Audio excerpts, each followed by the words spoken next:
My son had no idea I was making $250,000 a month. He was used to seeing me in an old jacket, riding the bus across town. So, at dinner with my daughter-in-law's parents, I decided to run a little test. How would they treat a poor old man? I walked in wearing a worn-out blazer, and then it began. Let me know in the comments where you're listening from and how old you are. We're honestly curious who's on the other side of the screen. Enjoy the story. 26 years ago, in November, when the first hard Chicago frost sealed the window frames of a one-bedroom apartment near the rail yards, Allison packed 2 suitcases, crouched in front of 3-year-old Jason, kissed him on the forehead, and said to William, "Bill, you have no ambition at all. I'm not wasting my youth in this kind of poverty, and I'm definitely not doing it with a child on my hands." "Allison, he calls for you at night," William said. "He cries for you every night.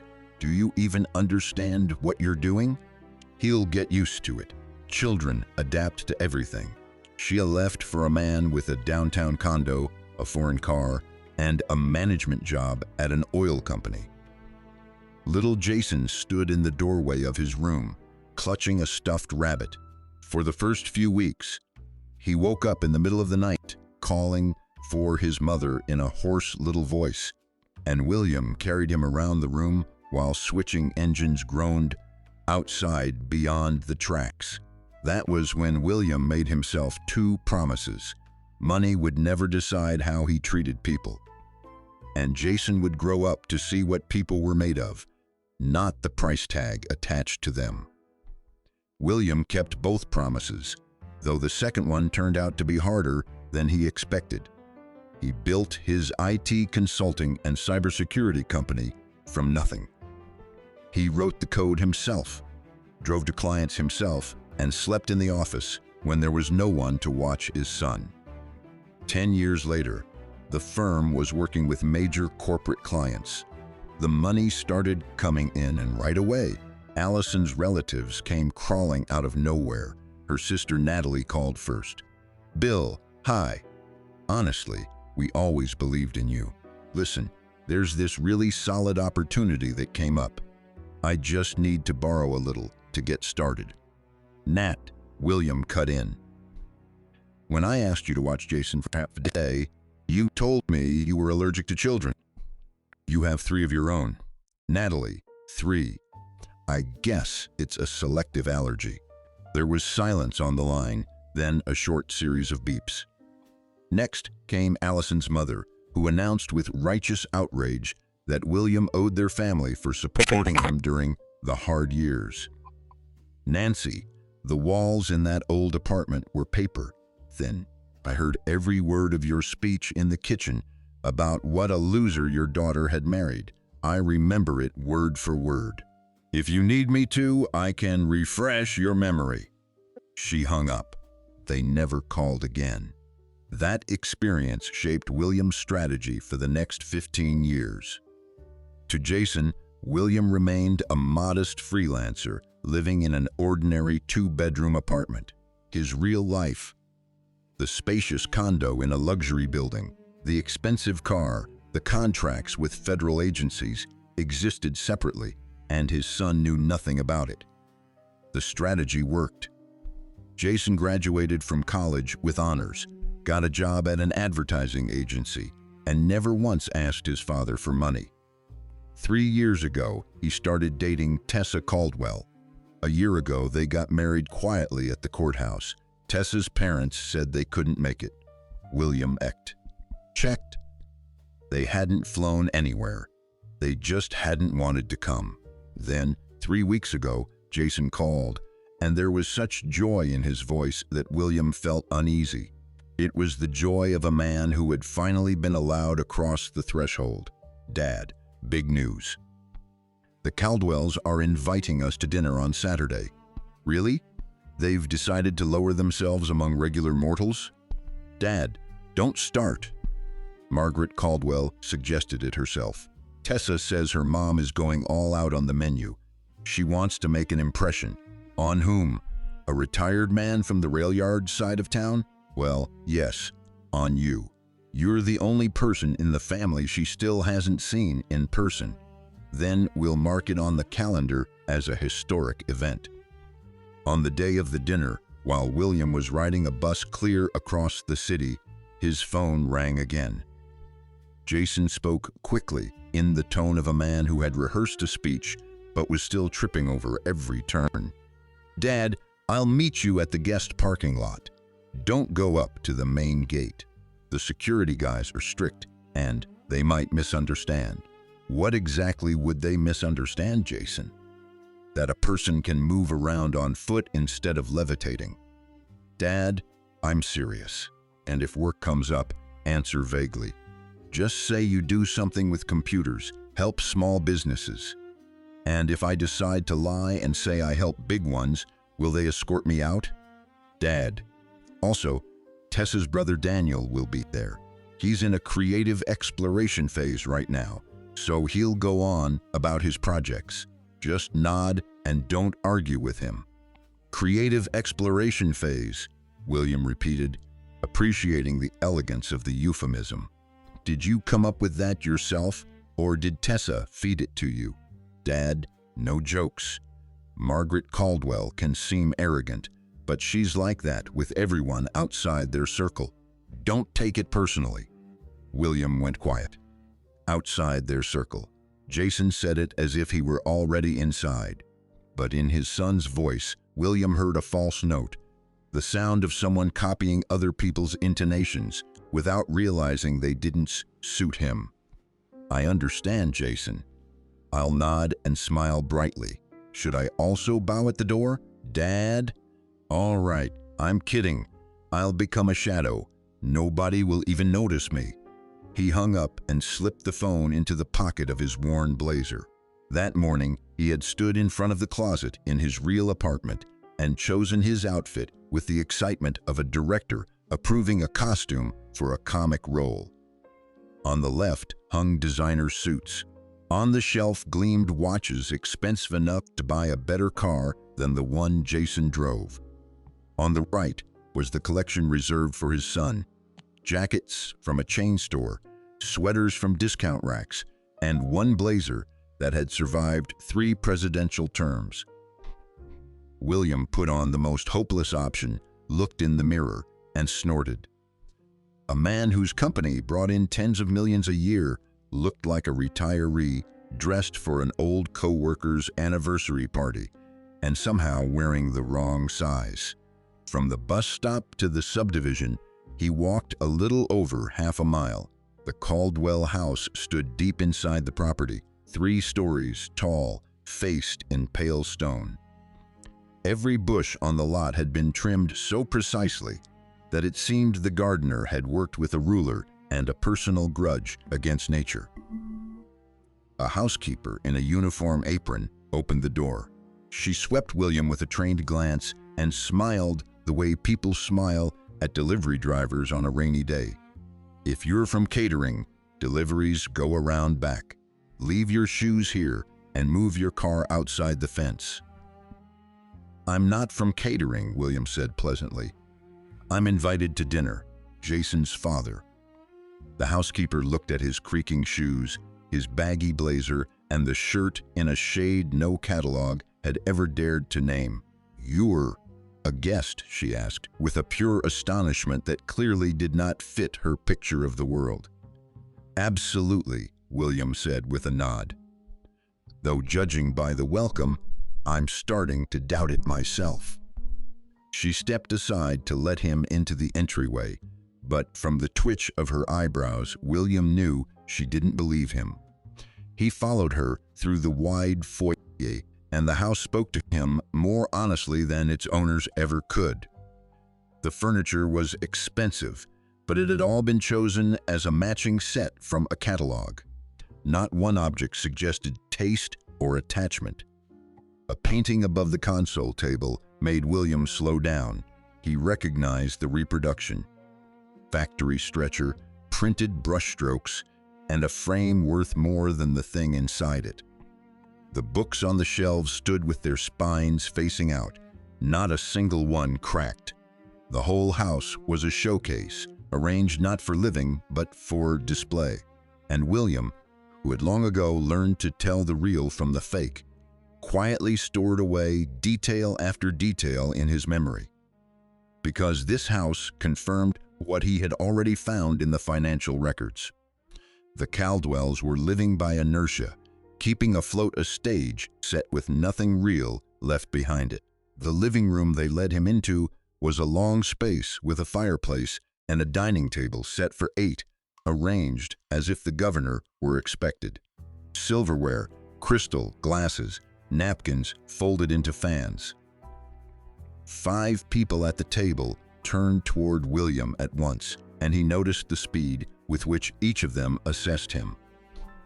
Richard Caldwell rose first, a heavy, broad-shouldered man with a hard jaw, the kind of man who was used to entering a room in a way that forced everyone to notice.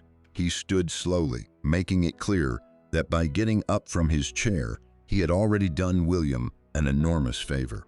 His handshake was deliberately firm, not a greeting, a demonstration. "I've heard about you," Richard said in a tone that made it clear he had heard nothing good. "Likewise," William replied, narrowing his eyes slightly. "Jason described you so vividly that on the way here, I almost bought a tie. Then I remembered I look like a dog in a muzzle when I wear one, so I decided you'd have to love me as I am." "I hope not everything," Margaret Caldwell inserted without rising from her seat. She extended her hand palm down, and the gesture contained an entire worldview. "What neighborhood do you live in, William?" "Oak Park," he said. "Quiet, educated neighborhood. Even the stray cats look at you as if they're about to quote poetry." "Charming," Margaret said, in a tone where charming meant the exact opposite. Daniel, Tessa's brother, did not get up at all. He merely nodded from a deep armchair without taking his phone out of his hands. He wore a t-shirt with the logo of an elite business school, apparently in case anyone at the table forgot where his parents' money had gone. Tessa sat beside Jason with her hands clasped in her lap. When she saw her father-in-law, she gave him a brief, guilty smile, like someone apologizing in advance for what was about to happen. Jason jumped up when he saw his father and stepped toward him, but halfway there, his gaze stumbled over the worn blazer, the shirt of uncertain color, and the creaking shoes. In his eyes flashed the expression William feared most. Not exactly shame, but a sad, guilty wish that his father looked different. "Dad, sit down," Jason said fussily, pointing to an extra chair at the end of the table, set a little apart from the others. William sat without showing anything. They placed a glass in front of him and poured wine from a separate bottle, not the one standing in front of the Caldwells. "This is our house wine," Margaret explained, with a kind of care behind which the message was easy to read. One thing for the real guests, something simpler for him. The first course arrived. On a huge white plate sat 3 microscopic elements decorated with sauce patterns and tiny greens that looked like aquarium ornaments. Margaret leaned back in her chair with the air of a woman expecting applause. "Our chef trained in Barcelona. It's an original presentation. Every element is a separate texture." "Picturesque," William approved, studying the composition. "I've got similar landscaping behind my place, though usually I run a weed trimmer over it so the nettles don't sting." He carefully speared one of the elements with his fork, a small purple bud, and put it in his mouth. He chewed, swallowed, and washed it down with water. "That was a decorative flower," Margaret said, the color draining from her cheeks. "Interesting specimen," William said calmly. "Tastes like hope for a brighter future. A little bitter, but very eco-friendly. Is the main course hidden under this herbarium, or do I need a magnifying glass to find it?" Jason covered his eyes with his hand. Daniel snorted. Richard looked from his wife to William and decided to seize the initiative. Jason said you work with computers. Serve small clients, I suppose. Install antivirus software, fix printers. I keep busy, William agreed. Wiggle a cable here, pat a desktop tower there like a good father so it stops throwing tantrums. Creative work, almost like your chefs, though the spare parts aren't as tasty.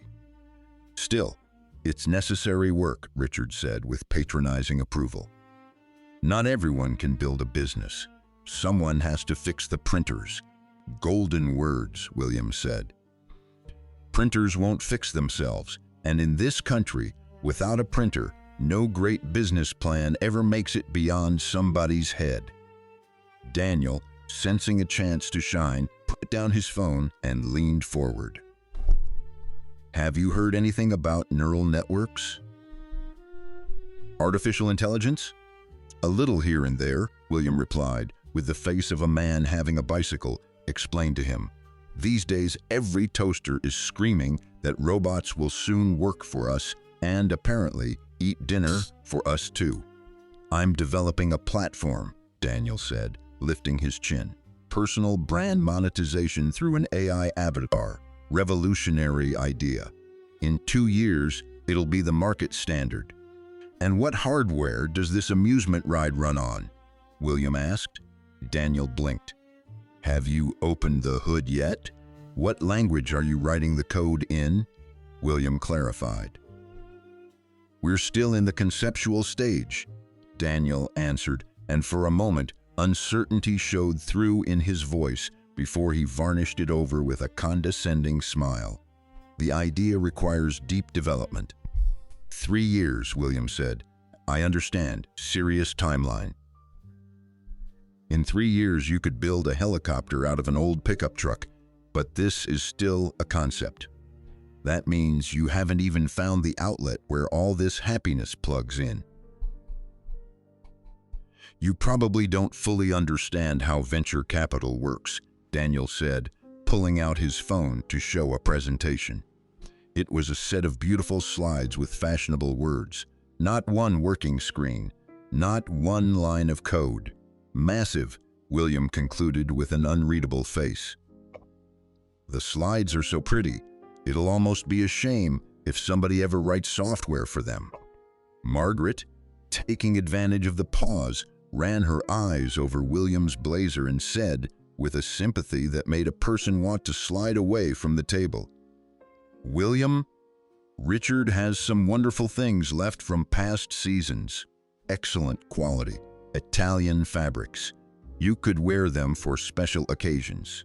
I'd be happy to pick out a couple of outfits for you. I appreciate the concern, Margaret, but I've grown into this blazer. We've carried so many servers together that it can practically stand on its own now. An old friend is better than 2 new ones, especially if the new ones are Versace. No one laughed.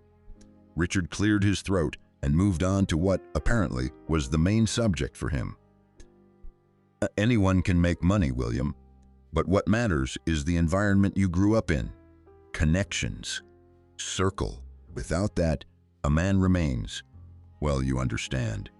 A guy who knows which end of a drill to hold, William suggested. I didn't mean to offend, Richard said in a tone that made it clear offense had been exactly the point. To be honest, we were surprised when Tessa brought Jason home, but he's done well, considering the circumstances. William turned to his son. Jason was staring at his plate. Dad did a good job, Jason said without lifting his eyes. And in his voice there was something that tightened inside William. Not defense, but apology. Not my father is a decent man. More like forgive him for being this way. At that moment, William's phone, lying near the edge of the table, rang. The screen showed Victoria Hayes, Chief Operating Officer. William had not planned the call, but in 20 years of business, he had learned to recognize gifts from fate. Excuse me, he said, rising. The weekdays of an exploiter. Someone wants me to do something with their money again. He stepped into the hall and, slightly slowing the movement of his hand, left the door ajar. "Victoria, I'm listening." Mr. Miller, the client, approved the contract, $6 million, signing Monday, and final approval came through on the federal agency project. "Everything's clean." "Excellent. Prepare the documents by Monday morning. I'll be there at 10. Have legal check the agency project one more time. I don't want surprises." "Of course, Mr. Miller." He returned to the table and sat back down on his extra chair as if he had been pulled away from dinner over some trivial matter. Richard's fork froze halfway to his mouth. Margaret stared at William as if she were adding numbers in her head and couldn't make the balance come out. "Work stuff," William said with a wave. "Boring papers, tedious approvals. None of the flight of thought your neural network has." The silence at the table changed. The condescension turned into wariness. A minute later, the screen of William's phone, still lying face up, lit with a message. "Quarterly profit confirmed. $3.5 million. Congratulations." Margaret, sitting closest to him, slid her eyes across the screen and turned away a little faster than she should have. William took off his blazer. The house really was overheated. A watch flashed on his wrist, and Daniel, shallow as he was, recognized the model instantly, his face stretched. That's yes, just a souvenir," William said with a shrug. "A partner shoved it at me instead of a thank you. Heavy thing, of course, but it tells time with such confidence you'd think it invented time itself." Daniel grabbed his phone, typed quickly, and began reading from the screen. His mouth opened and stayed that way. He turned the screen toward his father. It was an article in a business publication, a photograph of William in a tailored suit, almost unrecognizable beside the man in the worn blazer sitting at their table.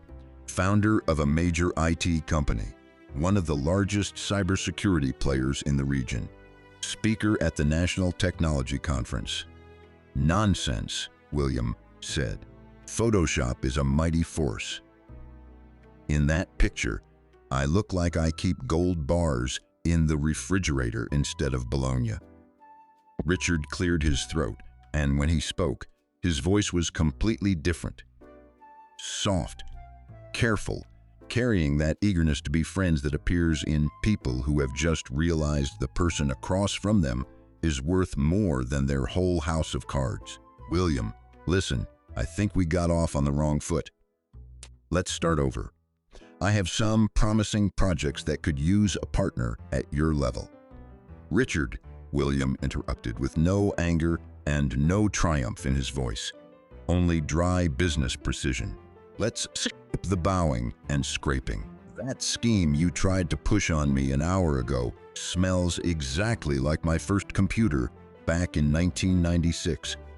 Burned plastic and hopelessness. It's not even a pyramid scheme. It's some kind of geometric abstraction." William placed his hands on the table and looked at Richard the way he looked at a negotiation partner whose cards had been known for a long time. "I checked your affairs before I left. Your court records have so many entries they could publish a 3-volume set. Your company has been bankrupt for 9 months. The house is mortgaged up to the roof. The cars are leased. And this beautiful dinner, I suspect, is being served on credit from the same loan company that has been blowing up your phone all week. So let's not talk about environment and connections." Silence collapsed over the room. Richard's face lost all color, turning gray and motionless. Margaret clenched her glass so tightly the slender crystal stem bent in a way that looked dangerous. For a moment, William thought he would hear it crack, but the glass held. Its owner, it seemed, did not. William did not rush. He looked around the table, at the extra chair where he had been sitting all evening, at the bottle of house wine set apart from the others. And then he spoke quietly, without anger, with the measured precision that hits harder than shouting. Richard, let's do an inventory. This has been an educational evening. First, this chair. I've felt like an extra part from your furniture assembly kit. Then your wife and the hand-me-downs. A gesture of goodwill, of course, but I hadn't planned on dressing up like a grandpa going mushroom hunting. Your son explained the internet to me, which is like me explaining to a fish how to move its gills. And the cherry on top, you rolled out wine from the "Don't Worry If He Breaks It" collection. As for my boy, you expected him to crawl around your feet for the honor of breathing the same air. William, listen, Richard began. 1 minute. I haven't unloaded everything yet. You're scrambling now because you saw the zeros on my balance sheet. But the real Richard Caldwell showed up earlier. When you thought I was just some guy from the wrong side of town, you looked at me like an annoying stain on the carpet. That was your true face.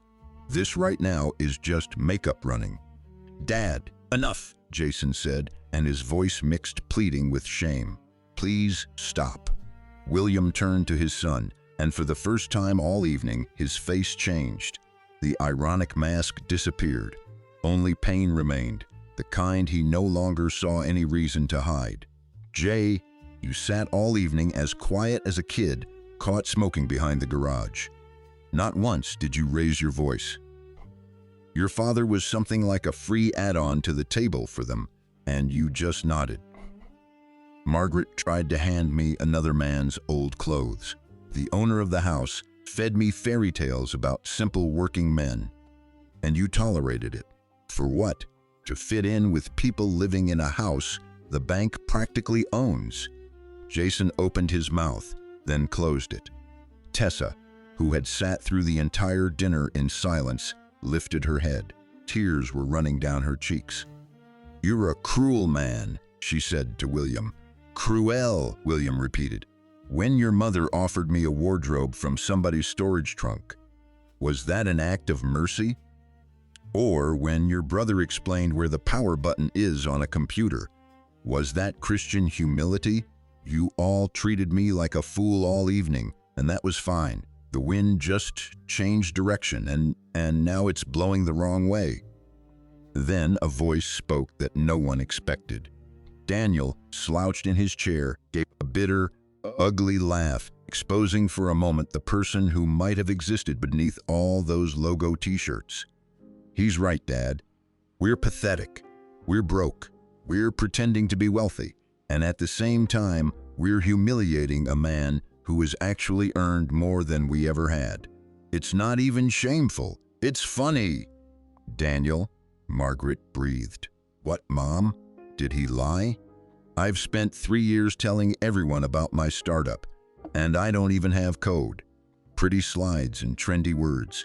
This man took me apart in 1 minute, and I couldn't answer a single question.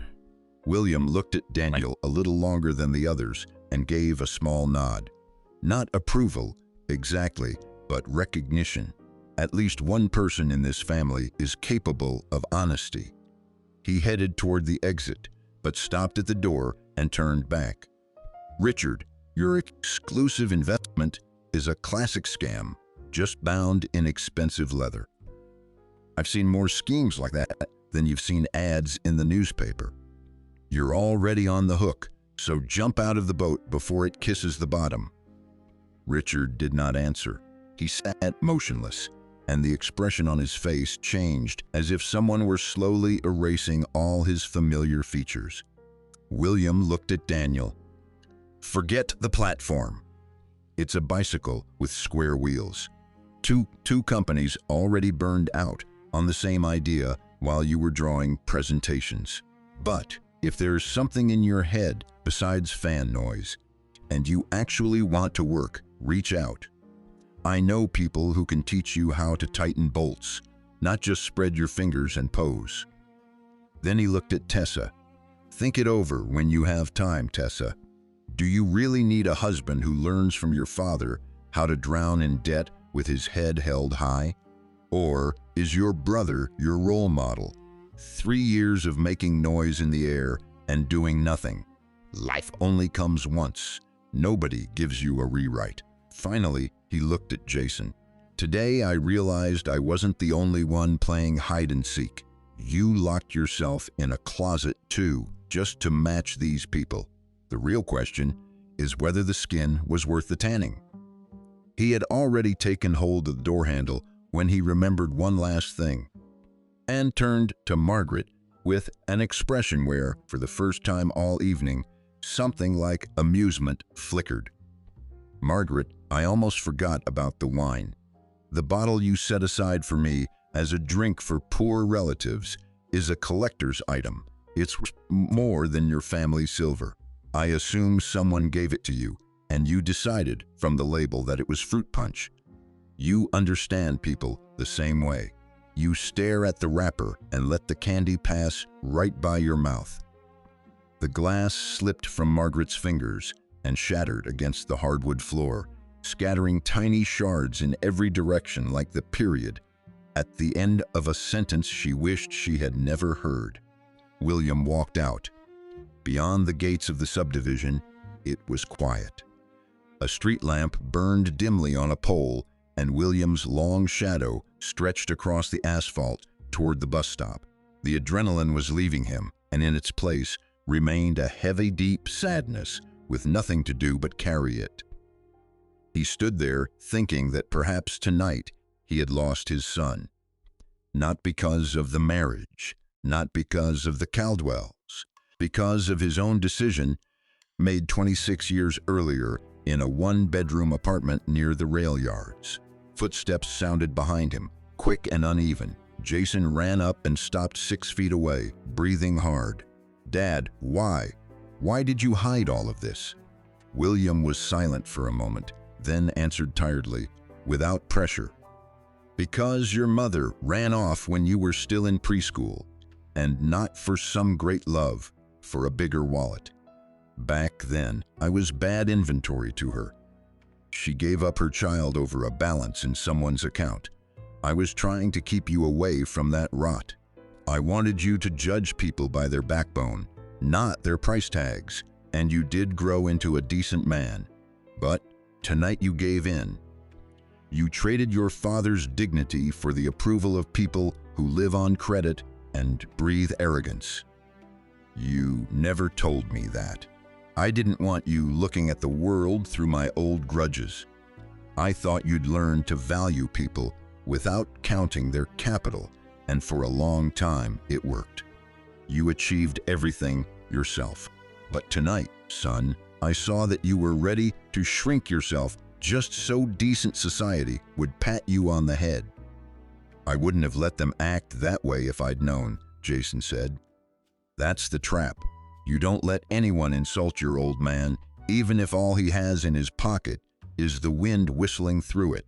Not only when it turns out he could buy this whole subdivision." Jason lowered his head, and in the silence that followed, they could hear a sprinkler working somewhere behind the fence, turning rhythmically from side to side.